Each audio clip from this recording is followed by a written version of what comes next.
मित्रांनो नमस्कार, मी कल्पेश शशिकांत सोनार, तुमचा भाऊ, तुमचा मित्र. सोन्यासारखे तुम्ही सोनं केस मिरेकल कवितेमध्ये तुमचं स्वागत आहे. कसे आहात तुम्ही सगळे? चांगलेच असाल. त्या ईश्वराचं लक्ष तुमच्यावर असो आणि हेच तुमचं नशीब असो. मित्रांनो, आज मी जी कविता लिहिली आहे ती कविता आपल्या प्रत्येकाच्या एक जवळची आहे. तुम्हाला माहिती आहे की आपण सकाळी प्रत्येक जण कामाला जात असतो आणि प्रत्येकाला एक रात्री झोपल्यानंतर एक सकाळी प्रत्येकाला एक काही ना काही काम असतं. कोणाचं जॉबला जात असतं, कोणाचं काही ना काही वेगवेगळं असतं आणि त्याच्यामध्ये आपल्याला जी आवडीची गोष्ट असते ती म्हणजे आपली असते झोप. आणि ती झोप आपल्याला असं वाटतं की 5 मिनिटं झोपू, 10 मिनिटं झोपू आणि झोपता झोपता पूर्ण टाइम जातो.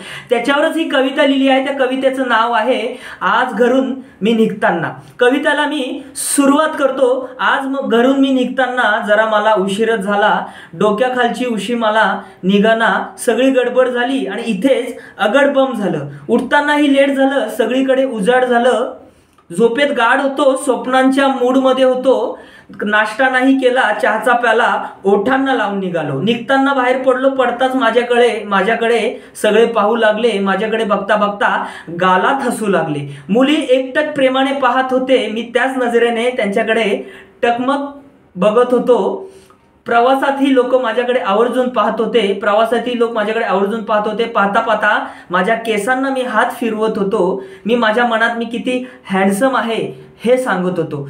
थोडं फ्रेश व्हावं, स्वतःला वॉश करावं. वॉश करताच मी मला आरशात पाहिलं आणि आरशात पाहिलं तर माझ्या शर्टाचं बटन मी खालीवर लावलं. हे पाहताच मी हसलो आणि दिवसभरातलं सर्व आठवलं.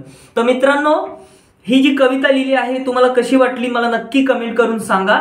आणि आपण काम करत असतो आणि काम करता करता आपल्याला सकाळी जायचं असतं आणि अशी गडबड होत असते. आणि हे माझ्या संगती मित्रांनो हा खरा इन्सिडेंट झालेला आहे. त्याच्यावरच ही कविता लिहिली आहे.